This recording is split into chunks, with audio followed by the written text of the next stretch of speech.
The gun culture in America is so much different than the rest of the world. And, I think every country has a certain amount of gun ownership. We have more gun ownership and more gun violence, and there have got to be reasons for that. And I'm so glad to have the two of you in here to talk about that. So thank you for coming in and being on Badger Talks podcast. Yeah, glad to be here. Same. Yeah. So let's start out with, and I'll let either one of you jump in on this. What is it about America where we have these increased numbers, I believe more guns than people? It's an incredible thing. Let's just start with that. What do you know about that? Or what has your research shown you? Well, the U.S. population is 340 million, and we have 400 million guns. So as you said, we have more guns than people. A lot of it has to do with our history, and actually Nick has done some great research that shows some of the factors that contributed to it. For example, the pre-Civil War period. Do you want to talk about that, Nick? Yeah. Sure. So I think one place to start is that there's not one gun culture in America. There's a lot of gun cultures in America. Okay. When you have 70, 80 million people doing anything, there's not going to be just one way of doing it. And so I think it's useful as a sort of framing device to think about not just gun culture as a monolith, but gun culture is made up of as many different sorts of ways as you could be an American. Mm-hmm. That said, I think American gun culture as a whole, if we're going to essentialize, is a little bit distinct, right? It's a little bit unusual. One of the things that Americans will tend to say way, way, way more than anybody else is that guns keep them safe. And if you go to other parts of the world, places with, gun cultures of their own, that's a really unusual thing. Most of the time people will say, well, guns are dangerous. Guns are fun, but guns don't protect me. That's not what the point of it is. And Americans are, I think, fairly distinctive in pointing to this idea that a gun is something that will actually somehow protect you from danger. And the work that I do tries to unpack this, tries to say, well, when people say guns keep you safe, what do you mean? And what are you being kept safe from? One of the things that we know from a lot of the literature is that guns are really rarely used to actually prevent someone from harming you. Right. Yeah. Yeah, the numbers on that are incredibly sparse. So let me already just jump in on some of this stuff, unpack a couple things that you've already said.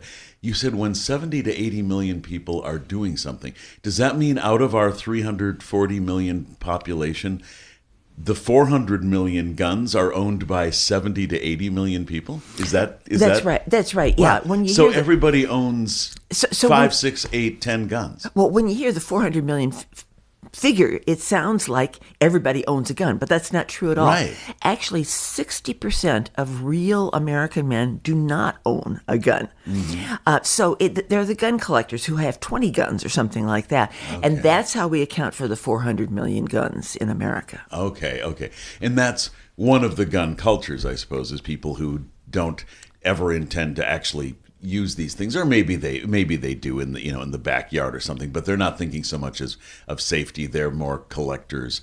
Of the people who say I have a gun or 2 guns or 10 guns because it will keep me safe, how true is that? It's a very complicated question. Just the look on your face is. So I think that I'm a psychologist, and so when someone tells me they feel something, it's not for me to tell them that they're wrong. Right. And so when someone says, well, a gun helps me to feel safe, okay, I believe you. I have no reason to doubt it. Whether a gun is actually keeping you safe, though, that's a very different question. Mm-hmm. One of the things that we look at is, we think about gun violence in America. And most of the time when we're thinking that, I think the average person will picture, a mass shooting, a school shooting, something that's big, traumatic, flashy. Those are overwhelmingly unlikely, just remarkably unlikely. And if you look at the number of people who die by gun violence in a given year, it's a tiny, tiny, tiny fraction. Most gun deaths in the U.S. are deaths by suicide, about 60%. If you look at the remaining gun homicides, almost all of those are, 1 or maybe 2 deaths, oftentimes by somebody that you know. And so these sort of strangers rolling up, shooting people, leaving, that is not what gun violence looks like in America for the vast majority of these. It's very much small, intimate, maybe an argument that escalates, or more often than not, a death by suicide. And so when we think about, is a gun keeping you safe? It's maybe helping you to feel safe, but if you have a gun in the house, I think it doubles the likelihood that someone in that house will die by a violent homicide, and at least triples the likelihood that someone in that house will die by violent suicide. Some of the numbers are even crazier. If you look in careful case-controlled studies from places like California, the estimate for some populations is a 24 times increase. So having a gun in your house does objectively seem to make it a much more dangerous place to be. Which is so intuitive, because if you buy a car, you've just increased your likelihood of getting into an automobile accident, right? Yeah. It's harder to do that if you don't own a car. That is amazing. What are the numbers in terms of when there is a homicide situation involving a gun? What are the numbers in terms of, does the gun belong to the perpetrator, or did the gun belong to the person who owned it for safety? Well, I think some of both. But, I want to get back to Nick's comments about buying guns for protection, making you feel safe. Yes. It didn't used to be that way. That's a phenomenon of the last 10 or 20 years. It used to be that people bought guns for hunting and things like that. And the thing that we have to realize is the massive effects of the gun lobby marketing this notion that guns will make you safer, when in fact they don't. So the gun lobby is making money from this belief. And until we understand the massive psychological forces of the gun lobby, we're really not going to get this situation under control. Yeah, and I'm really glad you brought that up, because the history of the NRA, when I was a kid, I thought of, and I've come from a non-gun owning household. My parents didn't own guns. I've never owned a gun. So I'm coming at this a little bit from the outside. But my recollection of the NRA when I was a kid was they would do hunting safety classes, and they would take your kid out and show the kid how to properly load the gun, how to carry the gun so that, if it goes off, you're not going to harm somebody. And then at some point, as an adult, I realized that, wait a minute, they're now basically a lobbying organization. Can you run us through the history of that? How did the NRA go to that dark corner? The NRA changed massively over the years. It was founded in 1871, right after the Civil War, to improve marksmanship. It turned out that men in the Civil War were terrible shots, so they thought they needed something to improve marksmanship. So it was this organization devoted to marksmanship, gun safety, hunting, and so on. 1977 was the crucial year, called the Revolt in Cincinnati.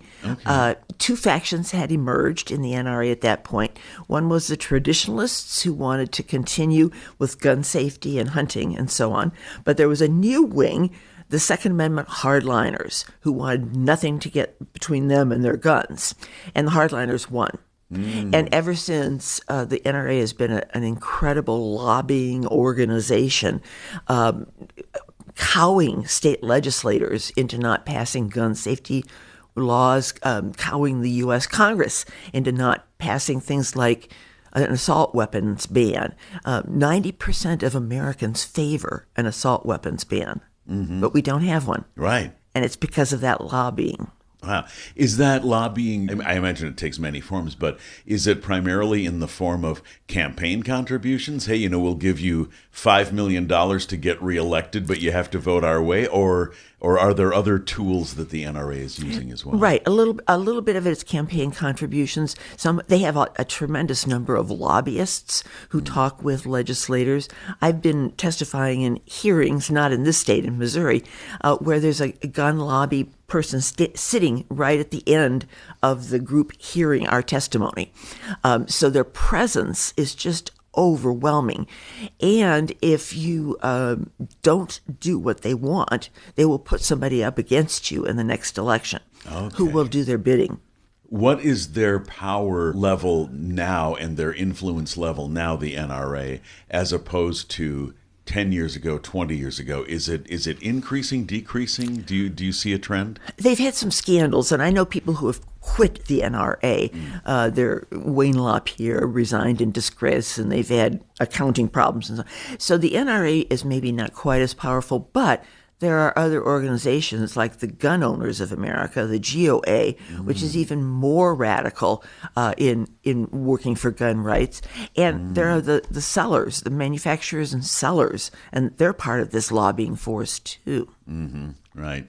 And selling the idea that what is the phrase? The only way to stop a bad guy with a gun is a good guy with a gun. And Nick, you've already shown us that that's a misnomer. Yeah, I think if you look at what, say, police departments advise, let's say you're out in the world and you're carrying a gun concealed, like many people do, and you happen to be in these very rare settings where there's a mass shooting, unbelievably rare, unbelievably unlikely. Yeah. What the recommendation is, almost uniformly from everything I've seen, from police departments, public safety, all that, is if you do have a gun on you and you're in a mass shooting, don't use it. Because it takes a tremendous amount of training to be able to be good in those situations, to have your sort of head up, to know who to shoot if you're trying to shoot somebody. Right. They're chaotic, they're foggy, and the likelihood that you will shoot the wrong person, right, that you'll accidentally harm a bystander, or if you're waving a gun around in the middle of a mass shooting situation and other people come on, you are likely to get shot in turn. Right. So the recommendation is don't do anything. Because you're almost certainly going to make things worse and not better. Yeah, that which makes so much sense. I mean, the number of decisions that need to be made very quickly in a situation like that require an immense amount of training. Nick, one thing I want to follow up with you on is you said there is not one gun culture in America. There are many. Can you kind of run us through the category? I think that, when we think about what are the gun cultures of America, it depends on what level of abstraction you'll be working on. On the one hand, you can say, there's hunters. Okay, great. Right. But hunters are a really big category. Are you somebody who does deer? Do you do waterfowl? Do you do elk? Right. And then you can sort of break it down even farther. Do you have a certain sort of firearm that you like to use? Are you sort of working through that? But there's also, within the gun cultures, a lot of them overlap in many ways. A person can be both somebody who enjoys hunting, someone who enjoys sport shooting, and also who has a gun in their nightstand to keep themselves safe. I think when I talk to folks about the gun cultures that they see, sometimes I'll get, lists of 20 different gun cultures, and like the difference between them doesn't necessarily make sense to me. Okay. But I also see ones where, people say, there's two. So I think that, part of this is a marketing question, right? How are people segmenting the various different sorts of things that they can sell? But a lot of it is, what is a gun doing for you, right? How do you imagine what this object is supposed to mean in your everyday life? Is it something that is helping you to have fun? Is it something that's helping you to sort of hang around with other people? Is it just something that's there, like a tennis racket? Or is it fulfilling these more fundamental needs to help you feel safe, connected, like you're living a meaningful life? And I think it maybe makes more sense when we think about what gun cultures are, to think about what is the role both for the individual and in the social world that people are a part of. And so there won't be clean distinctions there. Everything's going to kind of blur. Right. No, I realize that. Yeah, it's going to be there. There's going to be fuzzy edges. Yeah, and I should say, on the point of hunters by and large are not the problem with gun violence in America. I would think not. They tend to be very safe. They have a culture of safety. One problem, though, is that they have guns accessible, so it's the suicide problem, but not the homicide problem so much. They tend to be very safe. Yeah, I get the feeling from the hunting culture that they are interested in not only being safe, but being perceived as being very concerned with that, and that they educate people about that. And that does appear to be the case.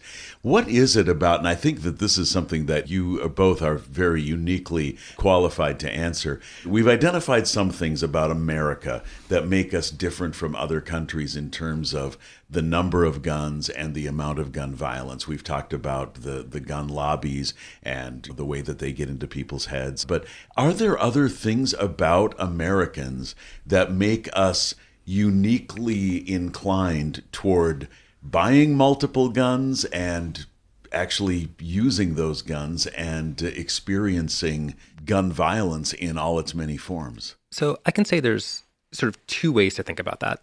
One very obvious reason is we have laws that let us. American gun laws are unusually lax, right? We have a Second Amendment, which has been interpreted as meaning that all Americans essentially have a right to a gun. Most places don't have that. And so we have a lot more guns because we have laws that let us have a lot more guns, and an industry that's sprung up over the past however many years, especially sort of moved into overdrive in the 60s and the 70s, to really sell guns to us. So there's a sort of supply component. But I think the demand part is also really interesting. Why is it that we want this? And a lot of the work that I've done sort of tries to figure out this question of where do these ideas come from in the first place? Why would we think that a gun helps to keep us safe? And one of the places that I try to drag this back to is this sense of safety. And in the work that I do, I sort of try to situate that sense of safety as coming from two places. One, a belief that the government is unwilling or unable to protect us. And two, a sense the world is dangerous. Right? If you have both of these, that should be really scary. You should be looking for an object that helps to fill that gap. And we've been told that guns do that.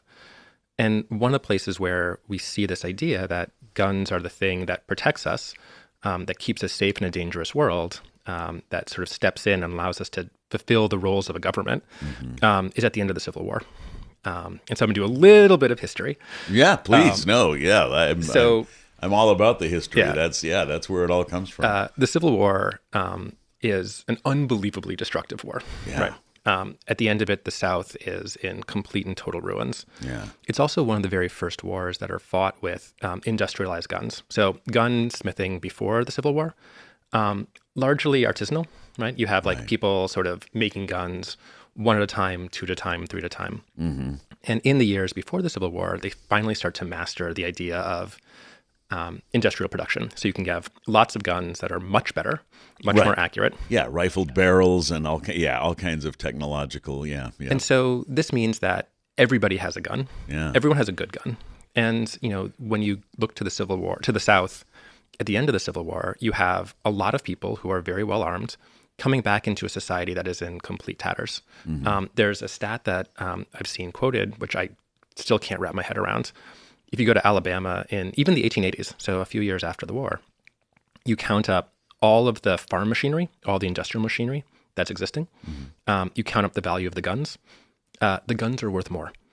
So imagine a society in which the guns that you have are the most valuable thing. Right. And so, as you might imagine, it's a really dangerous place to be. The homicide rate is estimated, 18, 20 times higher in the South than in the North during that period. And I did not know that. White people killing white people. Yeah. So you have, on the one hand, this society which is in ruins. And you also then have Reconstruction, this movement to elevate those who had previously been enslaved, who have recently emancipated. Yeah. You have Black political power. And what we see is that the white planter elite, right, these folks who had been on top before the Civil War, try very, very hard to reclaim their privileges, to sort of move back into a racial caste system. And part of that means they have to figure out how to repress this Black political power. And one of the things that they do is start to connect white gun ownership with reclaiming Southern manhood.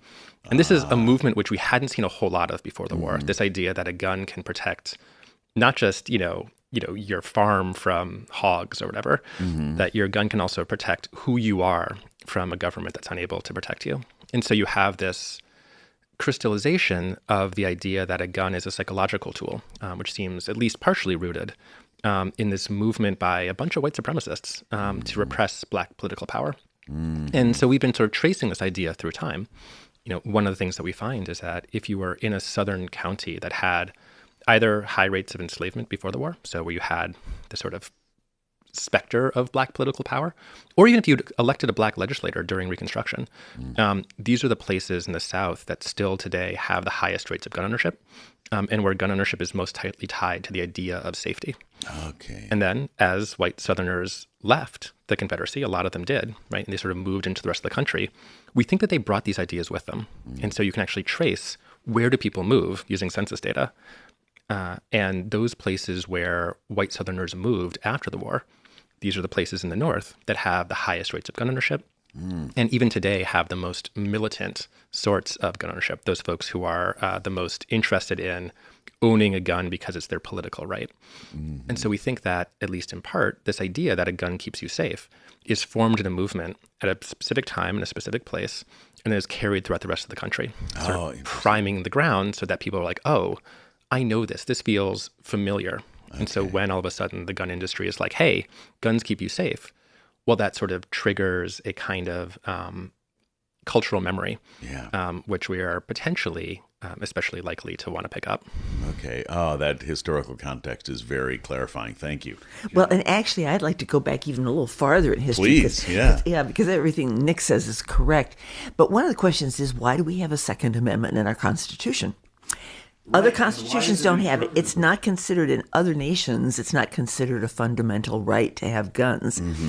And according to one historian, certainly there were things like Americans wanting to have guns in case King George came back, right? Right. That was part of it.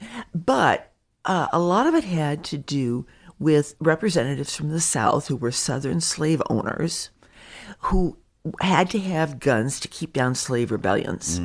And there's evidence in the negotiation over the Bill of Rights that they were going to refuse to approve the Constitution or the Bill of Rights unless it contained a right of all white Americans, all white men. Yes. To have guns. Yeah. So a lot of it originated even before the Civil War with passing the Second Amendment, which had a lot to do with white enslavers, keeping down slave rebellions. Okay. And I want to ask you about the Second Amendment, because the first 4 words, right? You know where I'm going. A well-regulated militia. What happened to those 4 words? Those seem to have been ignored. Well, people tend to forget that. If you ask them to quote the Second Amendment, they forget that. Yes, they do. It has to do with a series of Supreme Court decisions, because up until 2008, I think it was, with the Bruin decision, it was the Supreme Court always held that the right to own guns was only in the context of a militia, only in the context of military service. Right. And then for the first time, there was this Bruin decision in 2008 that said that individuals have a right to guns. But, we had more than 200 years of American history that said, no, that wasn't it at all. Right. So things have gone downhill since that decision, although there are a few hopeful lights, like there was a ruling that a man who had committed domestic violence did not have a right to his guns. Okay. So that, that's a good sign. But nonetheless, we are in a peculiar situation legally right now. Yeah, I would bet. And plus, everybody recognizes that. What is a gun? Do we all have the right to go out and buy a grenade launcher? Right? How do those lines get drawn? Yeah, exactly. And one of the worries right now is 3D printing. Yeah. So that you can buy a pattern for a gun, print it at home, and there's no record of it. So that law enforcement can't possibly trace it. And that's a concerning thing. I mean, we're trying to outlaw that, but it's difficult. Yeah. So in addition to the safety, there are also the corner of the of gun owners who seem to have a more proactive or sort of assertive approach of like, I'm doing this because I have the right. And what I'm referring to is, we've all seen the pictures in social media of 2 guys or 3 guys in camo with a some kind of a semi-automatic clipped to their belt, standing in line to buy a submarine sandwich, or in the fresh fruit aisle of the grocery store. What's going on there? Is that just I'm doing this because I can? It's very complicated. My suspicion is that there's at least 3 things going on there. Okay. One is they probably think it looks cool. Okay. And I don't think that you can sort of understate that. I think a lot of, current day marketing around guns is very influencer driven. And that means looking cool, feeling like you're getting esteem from other people, that people think you look good or that you look important. Like, that's really a big deal. And so the fact that they're wearing camo, right? They're sort of associating themselves with the military, a thing that they probably think is very interesting, very cool. Like, that's a big part of it, right? The gun looks military, they look military, therefore people, they think, will respect them. Okay. I think another part of it is that they may, at least some versions of this, think that what they're doing is their civic duty. Okay. That, I don't know necessarily those guys who are like hanging out in the Starbucks line are exactly doing this, but there is some work that suggests that, for a lot of people, they think of their carrying as a civic act.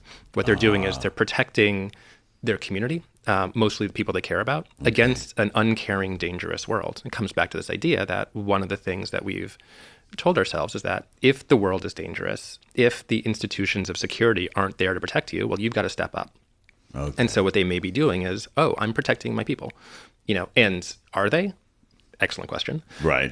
They're probably also, making the lives of people around them more dangerous. Right. But I think that there's a little bit of that. I think there also is this exclusionary bit, that what they're trying to do potentially as well is to intimidate their enemies. Yeah. Right. And so that there's this third piece where if guns have at least some root in an exclusionary sort of political order, one which is for certain people and explicitly against other people, what they might be doing is saying, don't mess with me. Right. Here's me exerting my political power. And so I think open carry can sometimes do that, especially the sort of very blatant, explicit, it's trying to control a political discourse. Yes. And I'm going to say that that's a very rare thing. Most people who open carry are doing something very different. I realize that this isn't happening. We don't see this every day, but I'm just wondering about those more ostentatious displays. Before we wrap up, one of the things I was really excited about with talking to the two of you is that you both have an optimistic aspect to your research, that there is a problem, but there are also potential solutions, and I definitely want to be able to hit on that. So I'll start with you, Janet. What reasons do we have to be optimistic that this can get better and that we can start to address this? Right. Well, I could give you a list of 20 things, but given the time, one of the things that's become really important is something called community violence interventions. And big cities across the country are starting to implement this. Baltimore was one of the earliest cities. Their program has been evaluated by Johns Hopkins and shown to be effective.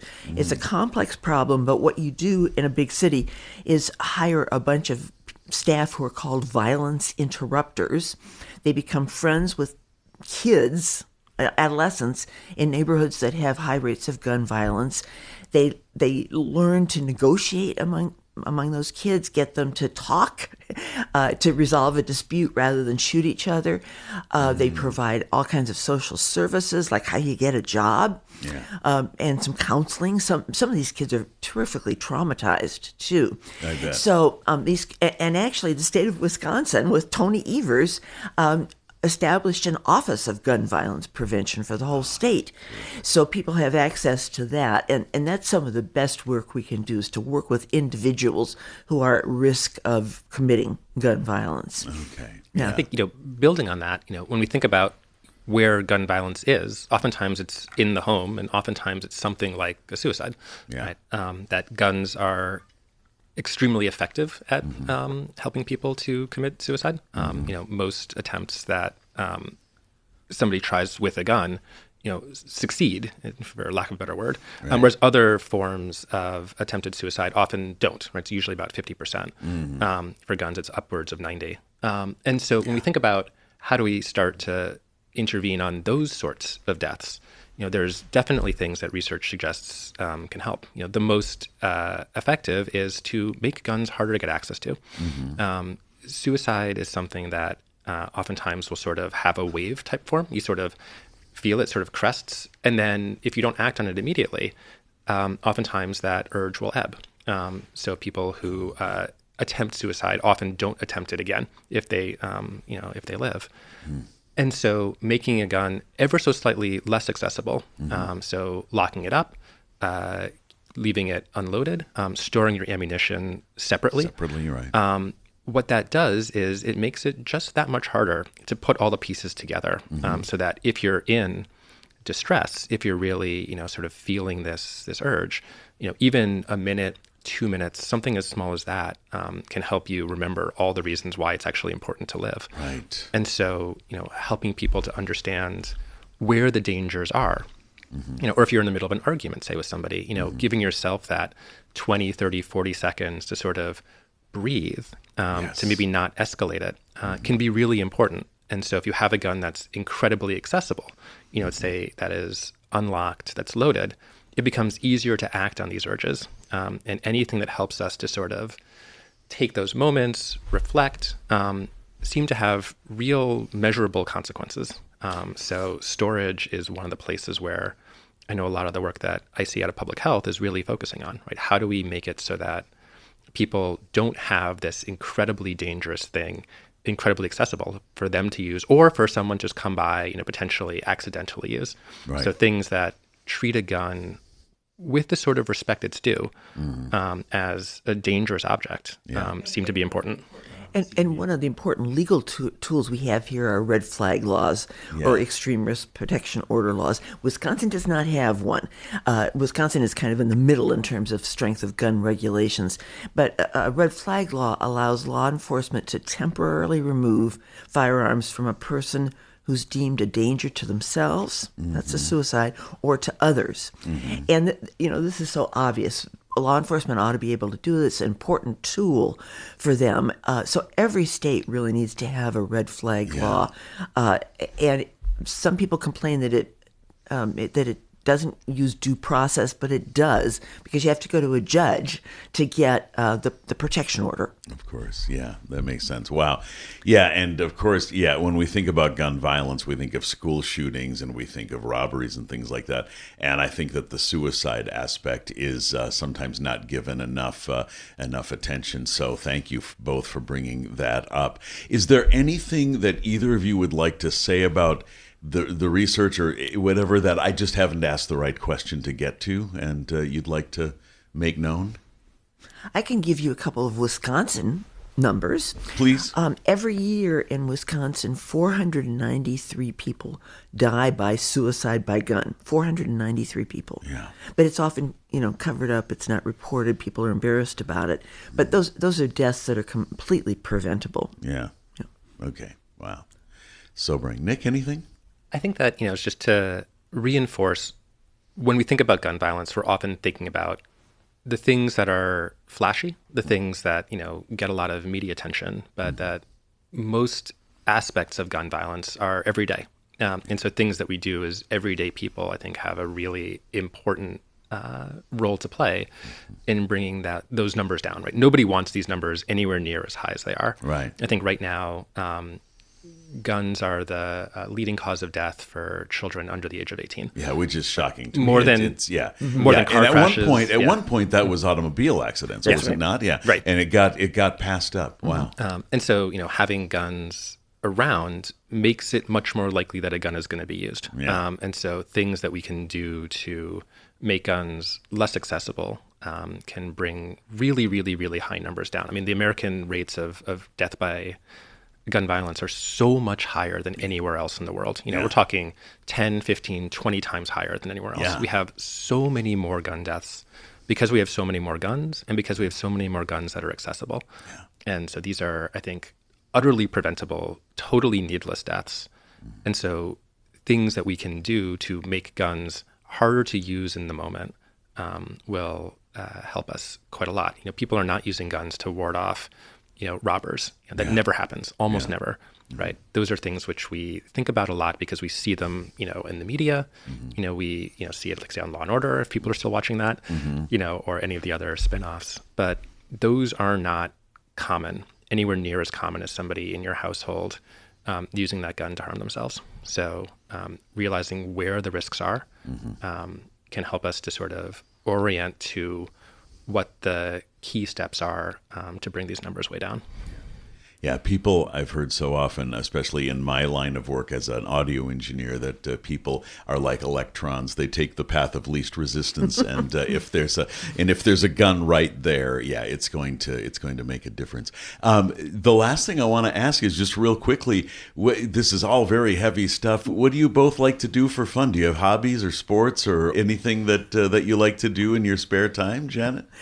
I love water aerobics. Oh, terrific! Fun. Yeah, and I'm I'm a grandma, so I love going and watching my grandson's ultimate Frisbee games. Terrific. And my granddaughter's soccer games. Terrific. Lovely. Nick? Yeah. So since we're just coming out of the depths of winter, I'm a very mediocre curler. So I'm trying to get better, but it is definitely a lovely thing to be able to do when it's very cold outside, to go to an even colder room and slide very heavy rocks down literal ice. And it's non-violent. I mean, it's kind of violent. Sometimes you're hitting stuff. Yeah. I suppose, but it's a fascinating sport to watch, because there's just so much, the subtleties of like, I want to make it move a little bit this way, and that's terrific. I'm nowhere near good enough to master those subtleties. I'm going like, if I can get within like 5 feet, I'm like, I did it. There you go. Very, very cool. Well, you know what? When you do something for fun, you don't have to be great at it. You just have to enjoy it.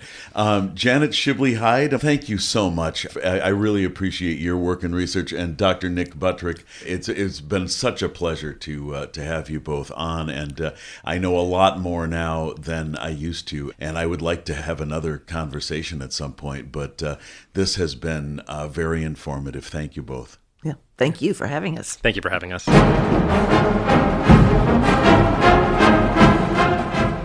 You've been listening to the Badger Talks podcast. I hope you enjoyed this conversation with Assistant Professor Nick Buttrick and Professor Emerit Janet Shibley Hyde. Please browse our previous episodes for other topics that may be of interest to you. Badger Talks podcast is a creation of UW Connects and produced at Audio for the Arts Recording Studio in Madison, Wisconsin. Our music is composed by Bill Purdy and performed by the UW Marching Band. Our engineer is Tori Niels. I'm Buzz Kemper. Thank you for listening.